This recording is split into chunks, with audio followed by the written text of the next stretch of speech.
როდესაც განსაცდელი დაგატყდება თავს და მტერი მდინარესავით მოგადგება, მე მინდა იცოდე, რომ ეს ჩემგან იყო. შენი უძლურება ჩემს ძალას ითხოვს და უსაფრთხოება შენი მდგომარეობს იმაში, რომ მომცე საშუალება ვიბრძოლო შენთვის.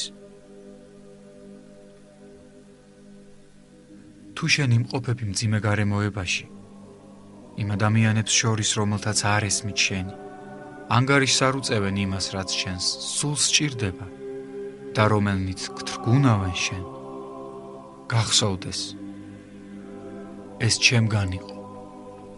მე ვარ უფალი, ყველანაირი გარემოების მე უფე. შენ შემთხვევით არ აღმოჩნდი იმ ადგილას, რომელიც მე მიგიჩინე. შენ არ მთხოვდი მორჩილება მესწავლებინა შენთვის. ხოდა დაგაყენე ზუსტად იმ გარემოში, იმ სკოლაში, სადაც ამ გაკვეთილს ასწავლია. შენი გარემო და შენთან მცხოვრებნი მხოლოდ ჩემს ნებას ასრულებენ.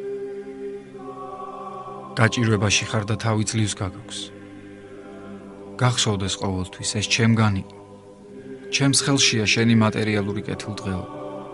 მინდა ჩემთან მოირბინო და ჩემზე იყო დამოკიდებული. ჩემი მარაგი ულევია. მე მინდა რომ შენ დარწმუნდე ჩემს ერთგულებასა და დანაპირებში. მე არ დაუშვებ იმას, რომ გაბედონ და გითხრან შენი გასაჭირი არ გწამდა შენ ღმერთისო. ღამღამობით განიცდი ტანჯვას. განშორებული ხარ შენ სახლობლებს. გახსოვდეს, ეს ჩემგან იყო. მე ვარ კაცინა ტანჯი. ბევრი განსაცდელი მიგემია. მე დაუშვი განსაცდელები შენზე, რათა მომმართო და ჩემში ჰპოვო სამუდამო დამშვიდება. მოტყუდი შენს მეგობარში, ან ვინმეში, რომლისთვისაც გული გქონდა ნაბოძები.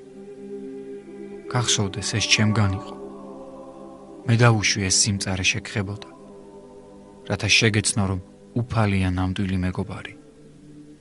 მე მინდა ყველაფერი ჩემთან მოგქონდეს შენს ლოცვაში. ცილი დაგწამა ვინმე, მომანდე ეს საქმე და მომეკეთლე. მე შენს თავშესაფარს, რათა გამაგრდე ენის ყივილისაგან.